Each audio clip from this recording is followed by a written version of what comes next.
Welcome. Another day, another chance to learn more about yourself and the world through the Bhagavad Gita. I'm Atmadarshan or Laura in Cleveland, where we really went through extremes the past couple days. So on Tuesday, what's today? Friday. 2 days ago, whatever day, Wednesday it must have been. 60 degrees Fahrenheit here. So that's over 10, that's like 15 degrees Celsius. And I got my short sleeves on, soaking up the sun.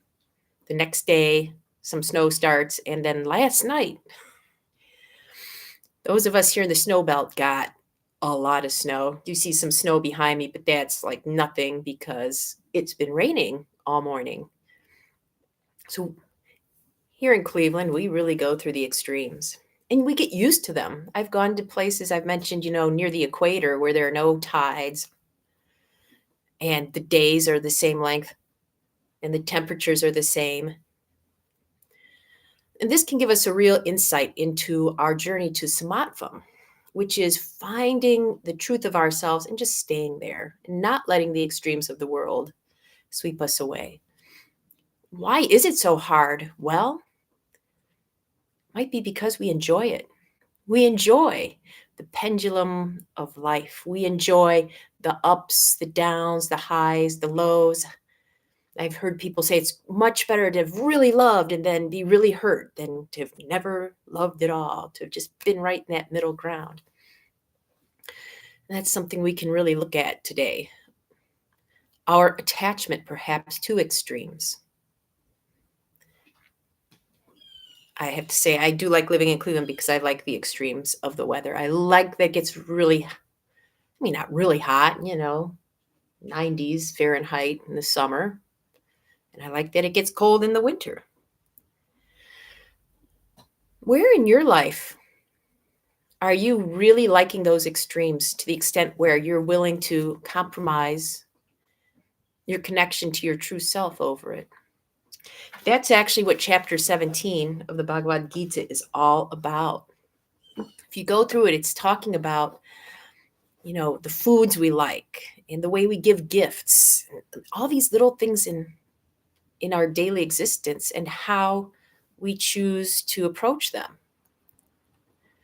For example, some foods that people like are stale and overprocessed and dead, and some are the opposite way. They're like so full of energy that they burn. They cause unpleasant sensations. They give us acid, reflux, things like that. And then there's food that's right in the middle. It's nutritious. It doesn't have to be especially tasty. It doesn't have to be especially easy, like you just open a bag and pull it out. It's just there. And the spiritual life can be kind of like that. It's there. We avoid the quick and easy that seems to fill us up but doesn't nourish us. And we avoid the overcharged, the Red Bull. I'm not associated with any products, by the way, but I'm thinking of Red Bull. And if I drank one of those, I don't know what I'd do with myself. The whole house would be clean from top to bottom. And I don't know. But we definitely choose this. We have sometimes a really hard time staying in the middle. And this is one thing Krishna's warning Arjun about. You think you want the middle, Arjun. You think you want that safe haven. You think you want to just be comfortable in yourself. But do you really? Time for true self-reflection as we reach the end of our Bhagavad Gita, at least this time through. So today's practice is dedicated to Rod and to those who support him in his big event today. I'm sure you probably wish it wasn't so extreme and coming right back to the middle, right? And today's focus in our practice, in our meditative time is, where do you rest your focus? Like today, I was planning my day. I was planning the next 2 days. I'm so tired. There's been a lot going on. The weather's changed. It's dark. I could really use some rest, but I got so much to do. And I always default to the too much to do and making this huge list and tiring myself out. It's my choice. It's my choice to go away from the balance of myself. Maybe I need to revisit that default mode. Well, I have time to just be here with you now and to just be with the extremes that I crave. Out into the snow. The tech has to stay inside. It is absolutely too cold for tech today. It is. It really feels like it's below freezing with the wind chill. All right, here we go. I'll try to remember to knock on the door when I switch sides in the balance pose. And there's ice out here. Woo! If I fall down and don't get up, someone come check on me, all right?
I'm being joined by my companion who loves the non-extremes of his home.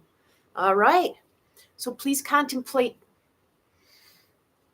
your default. Do you default along the continuum? Do you default to an extreme? Do you default to the middle naturally? 5 minutes. Yes, 5 minutes, mister. 5 minutes.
welcome back. And thanks so much for being here because, whoa, without my hands are too cold to make the phone stop.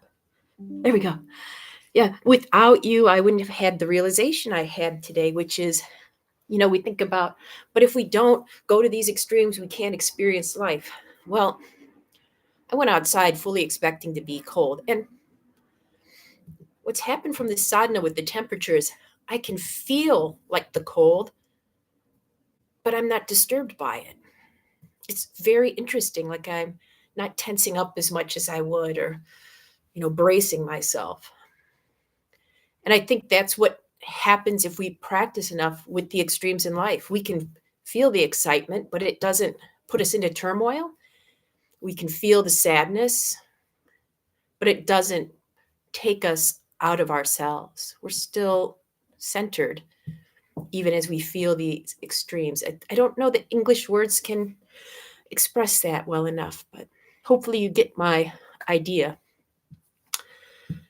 And remember, if you ever want more information about the books we're using, upcoming events, anything else, see the link right below. Because as we come to the end of our formal time together, I want to make sure you still have ways to feel connected. Okay. I look forward to connecting with you tomorrow. Oh, someone's agitated. Let's go see if we can get him back to his usual self. Until then. What's up, boo-boo?